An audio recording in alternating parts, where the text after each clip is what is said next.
This channel does not promote any violent, harmful, or illegal activities. All content provided by this channel is meant for an educational purpose only.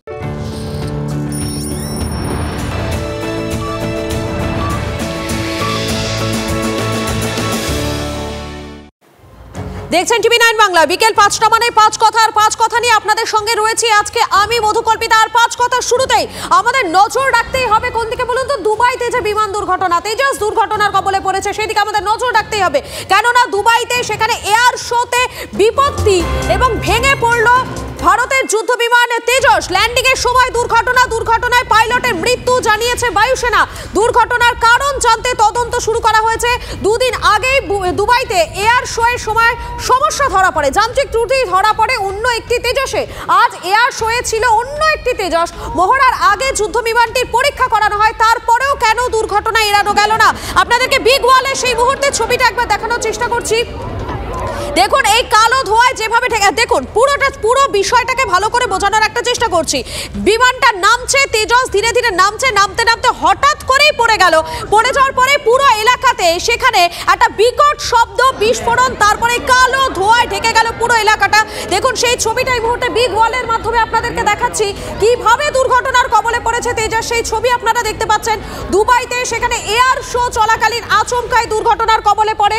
দেখতেই পাচ্ছেন কিভাবে দ্রুত গতিতে নেমে আসছিল তেজস, তারপরে ধীরে ধীরে মাটির খুব কাছাকাছি আসার পরে একেবারে আছড়ে পড়েছে বিমানটি, একেবারে আছড়ে পড়েছে। সেই ছবিটা দেখাচ্ছি আপনাদেরকে।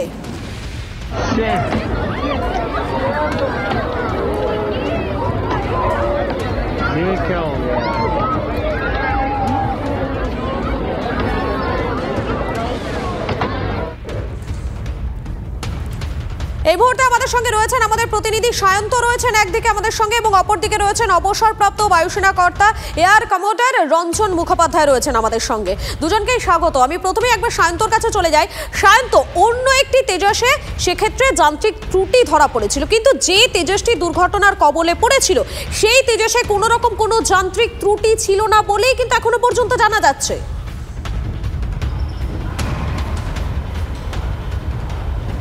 একদম দেখো, দুদিন আগে বায়ুসেনার তরফে নির্দিষ্ট করে জানানো হয় যে যুদ্ধ বিমান অর্থাৎ তেজস যুদ্ধ বিমান থেকে মূলত ফুয়েল লিক করছে বলে ছবি বা ভিডিও ভাইরাল হয়েছিল। সেটা কিন্তু আদৌ তেল ছিল না, সেটা ছিল জল, বা যেটুকু তারা জ্বালানি যেটা মাটিতে থাকাকালীন তারা নির্গত করেছিল সেটা করতে হয় আকাশে ওড়ার সময়। সমস্যা হিসাবে সেটা কিন্তু মানতে চায়নি বায়ুসেনার তরফে।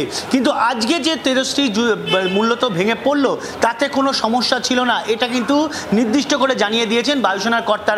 এমনকি দুবাইতে যে ইন্টারন্যাশনাল এয়ার শো হচ্ছে তাতে কিন্তু এই যুদ্ধ বিমানটিও কিন্তু দুদিন আগে একইভাবে আকাশে নিজেদের মহড়া দেখিয়েছে। অর্থাৎ কোনো রকম ত্রুটি বা কোনো রকম যান্ত্রিকভাবে ত্রুটি কিন্তু ছিল না, অন্তত গত দুদিনে সেটা কিন্তু দেখা গিয়েছে। কিন্তু এবার কেন আজকে কেন ভেঙে পড়লো সেটা কিন্তু ইতিমধ্যে তদন্তের নির্দেশ দেওয়া হয়েছে। দেখো, হিউম্যান এরর হতে পারে বা যান্ত্রিকগত কোনো গোলযোগ বা ত্রুটি থাকতে পারে, তবে সেটা তদন্তের বিষয়। কিন্তু যেভাবে যুদ্ধ বিমানটি ভেঙে পড়ছে বা যেভাবে ভেঙে পড়তে দেখা যাচ্ছে তাতে কিন্তু কোথাও না কোথাও মনে করা হচ্ছে, বা বায়ুসেনার যারা প্রাক্তন কর্তারা রয়েছেন বা অবসরপ্রাপ্ত ইঞ্জিনিয়াররা রয়েছেন তারা কোথাও না কোথাও মনে করছেন যে এটা যান্ত্রিকগত ত্রুটি, এতে হিউম্যান এরার ছিল না। তবে সেটা তদন্ত সাপেক্ষ। তবে যুদ্ধ বিমানটি যেভাবে তেজস যুদ্ধ বিমান, যেভাবে নিজস্ব প্রযুক্তিতে তৈরি আমাদের ভারতের অন্যতম গর্বের যুদ্ধ বিমান ভেঙে পড়লো, তাতে স্বাভাবিকভাবে ভারতের কিন্তু কিছু না হলেও অনেক বড় ক্ষতি হলো বলে মনে করছেন বায়ুসেনার অবসরপ্রাপ্ত কর্তারা। কারণ বিশ্ব বাজারে এই তেজস যুদ্ধ বিমান কেনার জন্য কিন্তু প্রচুর দেশ তাকিয়ে রয়েছে, মুখিয়ে রয়েছে। সেই জায়গায় দাঁড়িয়ে তেজস যুদ্ধ বিমান এভাবে একটি আন্তর্জাতিক যুদ্ধ বিমান শোতে গিয়ে ভেঙে পড়া কিছুটা হলেও মুখ পুড়েছে বলে মনে করছেন তারা। তবে এদিক থেকে তেজস যুদ্ধ বিমানে যিনি পাইলট ছিলেন তিনি কেন বেরোতে পারলেন না সেটাও কিন্তু এখন তদন্ত সাপেক্ষ। কারণ ইতিমধ্যে ভারতীয় বায়ুসেনার তরফে জানানো হয়েছে সেই পাইলট শহীদ হয়েছেন। তবে কেন তিনি বেরোতে পারলেন না, সেই ইজেক্টের ক্ষেত্রে কি কোনো সমস্যা ছিল, তাতেও কি কোনো ত্রুটি ধরা পড়েছিল? অর্থাৎ কোথাও না কোথাও যান্ত্রিক ত্রুটি ছিল, যান্ত্রিক ত্রুটির একটা সম্ভাবনা থেকেই যাচ্ছে। আমি ঠিক এই জায়গা থেকে এয়ার কমোডর রঞ্জন মুখোপাধ্যায় বাবুর কাছে চলে যাওয়ার চেষ্টা করবো। রঞ্জন বাবু, একটা বিষয় দেখুন, এই যে তেজস যুদ্ধ বিমান, যে যুদ্ধ বিমানটি মহড়া চলছিল আচমকাই পড়ে গিয়ে এই দুর্ঘটনা, এক্ষেত্রে যান্ত্রিক ত্রুটির বিষয়টি তো সামনে আসছে, প্রাথমিকভাবে তো তাই মনে করা হচ্ছে। না, আমি ঠিক একমত নয়। তবে আর একটা জিনিস বলতে চাই, বিমান ভেঙে পড়লো, বিমানটা ভেঙে পড়েনি, বিমান নিচে এসেছে, যখন মাটির সঙ্গে তার সংঘর্ষ হয়েছে তখন সেটাকে ভেঙে পড়েছে, আকাশে বিমানটা ভাঙেনি। এটা বলা খুব ভুল রিপোর্টিং হচ্ছে, আমি এটা রিকোয়েস্ট করব আপনাদের কারেক্ট করে নিতে। বিমান ভেঙে পড়েনি, নাম্বার ওয়ান। নাম্বার টু, একটা জিনিস হয়, ওটা আমার যা মনে হচ্ছে ভিজুয়ালস দেখে, কিন্তু এনকোয়ারি সেটা এক্স্যাক্টলি বলবে। আমাদের এখানে একটা জিনিস হয় নেগেটিভ G-force টার্ন, ওখানে একটা ম্যানুভারিং হয়। যখন আমি এয়ারক্রাফট নিয়ে ওপরে ম্যানুভারিং করছি এবং সেই এয়ারক্রাফটটা নিয়ে নিচে এলাম, নিচে এসে আবার একটা স্পেসিফিক হাইটের ওপর থেকে আমি সেটাকে তুলে নিয়ে যাব, একটা লুপ ক্রিয়েট করব। এই লুপ ক্রিয়েট করার সময় যখন ও নিচে নামছে, অনেক সময় এটা অ্যান্টি জি, মানে ধরুন মাধ্যাকর্ষণ শক্তি পৃথিবীর সমস্ত জিনিস মানে জিনিসগুলোকে নিচের দিকে নামায়। যখন পাইলট এই ম্যানুভারিং গুলো করে, এগুলো নেগেটিভ G-force টার্ন হয়, মানে আমি মাধ্যাকর্ষণের উল্টো দিকে যাচ্ছি। সেই একটা ম্যানুভারিং পাইলট করছিল এবং সেখানে একটা নির্দিষ্ট রেখা থাকে যে 1000 মিটার 1500 মিটারের নিচে আসবে না, ওইখান থেকে তুমি লুপটা তুলে নেবে। এইখান থেকে দেখা যাচ্ছে যে সেই লুপটা ও কমপ্লিট করতে পারলো না, যে হাইটের নিচে চলে এসেছিল তারপরে সে উঠতে পারলো না। সেটা কোনো যান্ত্রিক গোলযোগে না পাইলট এরারে বুঝতে পারবো না। যখন এই ধরনের নেগেটিভ G-force হয় তখন আমরা অ্যান্টি নেগেটিভ G-force এর স্যুট পরে থাকি, নইলে নাক মুখ দিয়ে রক্ত বেরোয়, এবং এইটার জন্য অ্যান্টি জি স্যুট পড়তে হয় পাইলটদের। এই ক্ষেত্রে কেন যে লুপটা ঠিক করে করতে পারলো না, উঠতে পারলো না, সেটা বিচার সাপেক্ষ। এখানকার ইজেকশনের ব্যাপারে একটা আপনারা প্রশ্ন তুলছেন। ইজেকশন এটা 0-0, মানে যে কোনো এর থেকে ইজেক্ট করা যেতে পারে, কিন্তু যেহেতু যখন অ্যান্টিজি একটা নেগেটিভ ফোর্স কাজ করে, অনেক সময় পাইলটের কিছু সেকেন্ডের জন্য ব্ল্যাক আউট হয়ে যেতে পারে। কি ছিল না ছিল এখন বোঝা যাবে না যতক্ষণ না এনকোয়ারি হচ্ছে, অর্থাৎ যতক্ষণ না তদন্ত রিপোর্ট হাতে আসছে ততক্ষণ পর্যন্ত এটা বোঝা সম্ভব নয় যে কিভাবে দুর্ঘটনার কবলে পড়লো এই তেজস। আপনি আমাদের সঙ্গে থাকুন। আমি আরো একবার সায়ন্তর কাছে চলে যাবো। সায়ন্ত, একটা জিনিস ভুলে গেলে চলবে না, অপারেশন সিঁদুরের সময় এই তেজস যুদ্ধ বিমান কিন্তু তার বাহাদুরি দেখিয়েছিল।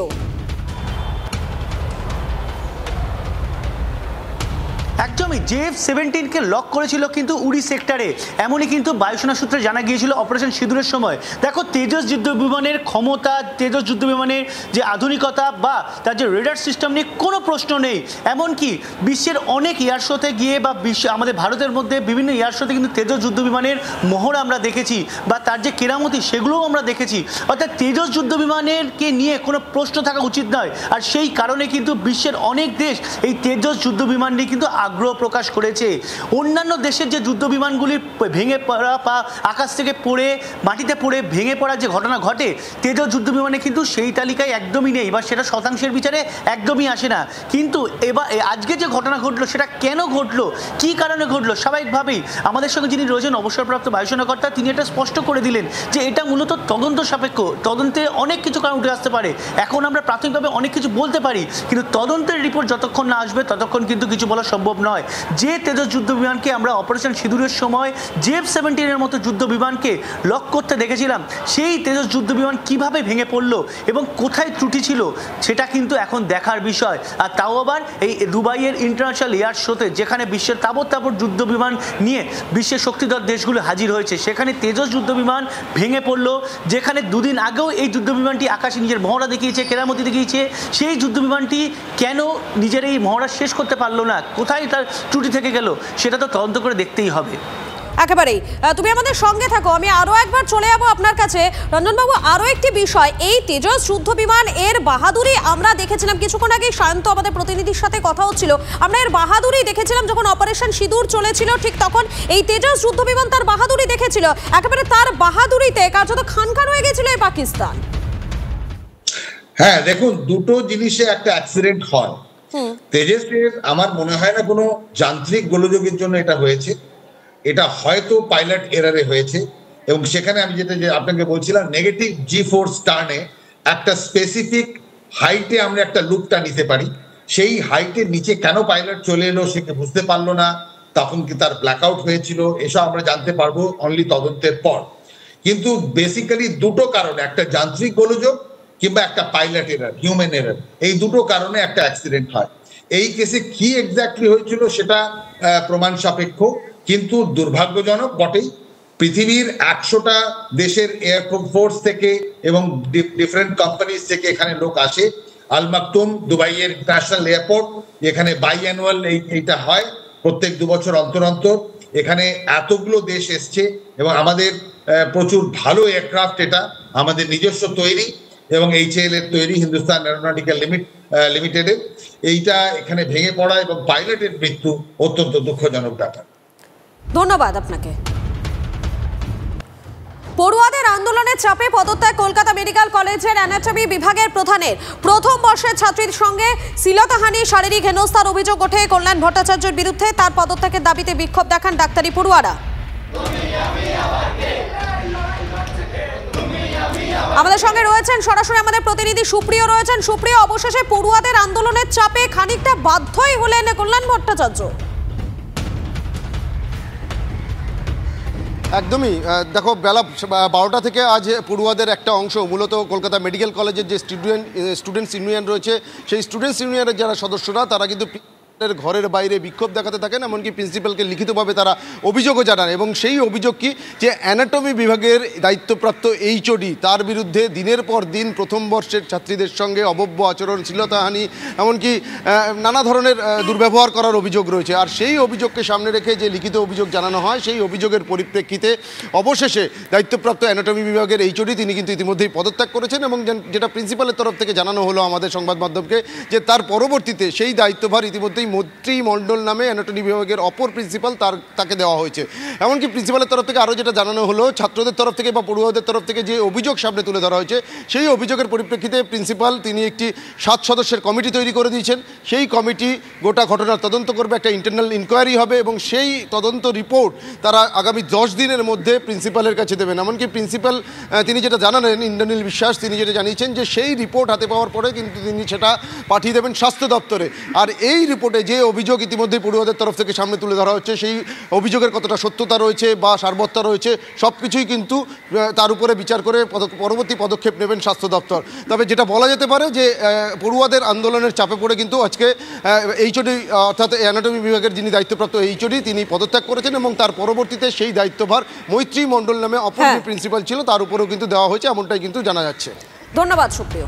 তমলুকের কাউন্সিলর পার্থ সারথী মাইতিকে সাসপেন্ড করল তৃণমূল। শৃঙ্খলা ভঙ্গের অভিযোগে সাসপেন্ড পার্থ সারথী মাইতি। দল বিরোধী কাজে প্ররোচনা দেওয়ার অভিযোগ কাউন্সিলরের বিরুদ্ধে। কনিষ্ক রয়েছেন আমাদের সঙ্গে। কনিষ্ক, আর কি কি অভিযোগ রয়েছে কাউন্সিলরের বিরুদ্ধে? দেখো, এই কাউন্সিলর বিরুদ্ধে একাধিক অভিযোগ এনেছে জেলা তৃণমূল কংগ্রেসের যিনি সভাপতি রয়েছেন সুজিত রায়। তিনি কিন্তু স্পষ্ট বলছেন যে পার্থ সারথী মাইতি যেভাবে সোশ্যাল মিডিয়াতে মানে সামাজিক মাধ্যমে দলকে কলুষিত করছে এবং একাধিক অভিযোগ আনা হচ্ছে, দলকে কালিমালিপ্ত করা হচ্ছে। প্রতিদিন পার্থবাবু নিত্য নতুন অভিযোগ আনছেন, ফলে সেই সামগ্রিক বিষয়কে কেন্দ্র করে বা পার্থবাবুকে সামনে রেখে বাকি দলের যারা নেতৃত্ব রয়েছে বা কাউন্সিলর রয়েছে তারা কিন্তু প্রভাবিত হতে পারে। এবং আখিরে কিন্তু সমগ্র ঘটনাকে ঘিরে বিজেপি বিরোধীরা তারা উৎসাহিত হতে পারে বা বিজেপিরা কোথাও না কোথাও ইনফ্লুয়েন্স খাটাচ্ছে পার্থবাবুর ক্ষেত্রে। এই সামগ্রিক বিষয়কে মাথায় রেখে দল সিদ্ধান্ত নিয়েছে রাজ্য নেতৃত্বের সঙ্গে পর্যালোচনা করে যে পার্থ সারথী মাইতিকে সাসপেন্ড করা হলো তৃণমূল কংগ্রেস থেকে। এবং তার পরবর্তীতে যে এই তমলুক পৌরসভার কি পরিস্থিতি দাঁড়ায় এবং পার্থবাবু এই সাসপেনশনের বিরুদ্ধে কি বলেন কিনা সেটা একটা দেখার বিষয়। তার পাশাপাশি কিন্তু রাজনৈতিক মহলে যথেষ্ট চর্চা, একেবারে রাজনৈতিক মহলে এই বিষয় নিয়ে কিন্তু যথেষ্টই শোরগোল। ধন্যবাদ তোমাকে কনিষ্ক। এবং এই পার্থ সারথী মাইতি, এর আগে আমরা দেখেছিলাম নিয়োগ দুর্নীতি নিয়ে তিনি কিন্তু সেই সময় দাঁড়িয়ে একটি ভিডিও পোস্ট করেছিলেন, যে ভিডিওকে কেন্দ্র করে রীতিমতো শোরগোল পড়ে গিয়েছিল। আর এই পার্থ সারথী মাইতি গতকাল তিনি ঠিক কি বলেছিলেন, আইপ্যাকের যারা লোকেরা রয়েছেন তাদের বিরুদ্ধে কি বলেছিলেন শোনাই একবার আপনাদের। আইপ্যাক যদি রেজাল্ট খারাপ হয়, তার ভালো হলে দায়িত্ব তো ওনাকে সবাই সাধুবাদ জানাবে, খারাপ হলে তাহলে ওনার দায়িত্ব নিতে হবে। এই জায়গায় বলা চলবে না তখন যে তৃণমূল কংগ্রেসের এই নেতা ভোট দেয়নি, ওই নেতা ভোট দেয়নি, এইসব নোংরামি শুনবো না আমরা। তুমি টাকার বিনিময়ে এসেছো বাবা, টাকার তোমাকে জেতাতে হবে। কিভাবে জেতাবে? আমাদের কথা তো শোনো নি, আমাদের কথা না শুনেই তুমি একটা দুর্নীতিগ্রস্ত লোককে চেয়ারম্যান করেছো। তোমার মনে হয়েছে ওই লোকটা ভালো, তাহলে খারাপ হলে তুমি দায়িত্ব নাও, তোমার দায়িত্ব নিতে হবে। তুমি কিভাবে কোথা থেকে নেবে সে আমার দেখার দরকার নেই, বা আমাদের কর্মীদের কাছে আমি আবেদন, যেখানে দেখবেন সেখানে বেঁধে রাখুন। টাকাতে কাজ চলছে, এইভাবে তৃণমূল দল চলতো না। একমাত্র উনি ওনার চঞ্চল খানার সাথে ওনার ছবি এখান থেকে মাল দিবে। মাননীয় মুখ্যমন্ত্রী মমতা বন্দ্যোপাধ্যায় আমাদের পৌর নগরোন্নয়ন দপ্তর থেকে আমাদের এই তাম্রলিপ্ত পৌরসভার যেহেতু চেয়ারম্যান ভাইস চেয়ারম্যান নেই, সেই মুহূর্তে পৌরসভাটাকে সমস্ত কিছু কাজকর্ম পরিচালনা করা এবং পরবর্তী চেয়ারম্যান ভাইস চেয়ারম্যান নির্বাচিত না হওয়া পর্যন্ত দায়িত্বভার সামলানোর জন্য ওরা নির্দেশ দিয়েছে। সোনার আংটি চুরির অপবাদ দিয়ে যুবককে মারধর তৃণমূল নেতার, গুলি করে খুনের হুমকিরও অভিযোগ এবং অপমানের ভয়ে গলায় ফাঁস দিয়ে আত্মহত্যার চেষ্টা যুবকের। হুমকি দেওয়ায় অভিযুক্ত 5 নম্বর ওয়ার্ডের কাউন্সিলর ঘনিষ্ঠ তৃণমূল নেতা। নদিয়ার শান্তিপুরে তীব্র চাঞ্চল্য, ঘটনার সামনে আসতেই শুরু হয়েছে রাজনৈতিক চর্চা। সোনাগোসাই নাকি একটা জিনিস হারিয়েছে, সেটা বলছে যে সোনাগোস হারিয়েছে, এবার আমাদের বাবা জানে না। ওই রাত 11টার সময় হচ্ছে বাড়ি আসে, আপনার স্বামী আমার স্বামীর কাছে আসে। কি নাম স্বামীর? অনুপ দেবনাথ। এবার এসে বলছে, অনুপ তুই এই জিনিস পেয়েছিস? কে বলছে? সোনাগোস। তা আমাকে ওর বাবা বলছে যে না আমি দেখিনি, আমি পাইনি। তা বলছে তাহলে কাল সকালে দেখা করিস। তা ও কাল সকালে দেখা না করে কলকাতায় ডাক্তার দেখাতে গিয়েছে। তা বলেছি ওরাও তাকে আছে, এবার তাকে থাকলে ওরা নাকি স্টেশনে গিয়েছিল, যারা ট্রেনের থেকে নামার সাথে ওরা মারতে মারতে নিয়ে গেছে সবার সামনে। হ্যাঁ সবার সামনে। ওরা সোনাগোসের লোক পাঠিয়েছিল। স্টেশনে এসে নাকি নামিয়ে মারধর করা হয়েছে, দফায় দফায় মারধর করা হয়েছে। এগুলো একদম। এখন অনুপ কোথায় আছে জানেন আপনি? এখন অনুপ যেটা শুনছি সকালে আমাকে জিনিসটা দেওয়ার কথা ছিল, আমাকে একদম ফাইনাল কথা দিয়েছিল যে আমি দাদা কথা দিচ্ছি তোমাকে, শুক্রবার সকালের বউ ছিল, বলে আমরা দিয়ে দেবো, শুক্রবার সকালে এসে দিয়ে যাবো। পরিবার দাবি করছে আজকেও মারধর। এবার ওর গায়ে কেউ হাত দিনি। অনুপ কোথায় আছে জানেন আপনি? হ্যাঁ এবার বলি। এবার তারপরে ওখান থেকে গেল, ওর পাড়ার ছেলেগুলি সব ছিল, পাড়ার লোকজনও গিয়েছিল, বললো দেখো ওর কথা তো আমরা বুঝে গেছি, ওই নিয়েছে। এইবার এসে যেটা করেছে শুনলাম যে এরকম হাসপাতালে গেছে নাকি ঝুলতে গেছে, এখন আমি এটা সঠিক জানি না। ওর একটা আংটি হারিয়ে গেছে, এই ব্যাপারে একটা উদ্ভূত পরিস্থিতি তৈরি হয়েছিল এবং যে পাড়ার যাকে সন্দেহ করা হচ্ছে সেই পাড়ার যে বাসিন্দারা বারবারির দায়িত্বে তারা দায়িত্ব নিয়ে বিষয়টা বসে মেটানোর চেষ্টা করছে বা মিটিয়ে দিয়েছে। আমার কাছে যেটুকু খবর আছে এই পর্যন্ত এইটুকু আমি জানি। এর সঙ্গে কোনো রাজনীতির কোনো বিষয়? না না না, এটা রাজনীতির কোনো সম্পর্ক নেই। সমাজটা এই মুহূর্তে ক্রিমিনালদের হাতে চলে গেছে, সম্পূর্ণভাবে সমাজ বিরোধীদের নিয়ন্ত্রণে। ফলে শুধু শান্তিপুর না, গোটা বাংলা জুড়ে এই অবস্থা। একটা মাপসোনায়ের যুগ চলছে, সেই মাপসোনায় যুগে এসে দাঁড়িয়ে এই সমস্ত যারা কাঠ মাফিয়া, বাগান মাফিয়া, বিভিন্ন ধরনের প্রমোটারির সঙ্গে যুক্ত এই সমস্ত লোকেরা প্রশাসনকে সাথে নিয়ে তারা দাপাদাপি করে বেড়াচ্ছে, এলাকায় এলাকায় তারা দাপিয়ে বেড়াচ্ছে, বিভিন্ন মানুষকে ভয় দেখাচ্ছে। তৃণমূল করার সুবাদে প্রশাসনের পুরো সমর্থন এরা পাচ্ছে, যার ফলে বিভিন্ন জায়গাতে যে বাহুবলী রাজনীতি, সেই বাহুবলী রাজনীতির সঙ্গে এরা যুক্ত হয়ে পড়ছে। 2017 এবং 2022-এ টেটের প্রশ্ন ভুল মামলার রিপোর্ট জমা দিল আদালত নিযুক্ত বিশেষজ্ঞ কমিটি। 2017 সালে 23টি এবং 2022 সালে টেটে 24টি প্রশ্ন ভুল রিপোর্ট জানিয়েছে বিশেষজ্ঞ কমিটি। প্রত্যেকে ভুল প্রশ্নের জন্য নাম্বার পাবেন। কোন পদ্ধতিতে কাকে কত নম্বর দেওয়া হবে সেটা সোমবার আদালতে জানাতে হবে প্রাথমিক শিক্ষা পর্ষদকে। নবম দশমের শিক্ষক নিয়োগের রেজাল্ট আউটের সম্ভাবনা সোমবার সন্ধে ডেডলাইন ধরে এগোচ্ছে এসএসসি। একদিকে ভেরিফিকেশন, অন্যদিকে 107 জনকে রেকমেন্ডেশন দেওয়ার নির্দেশ। তাই আগামীকাল ফল প্রকাশের কথা থাকলেও তা হচ্ছে না।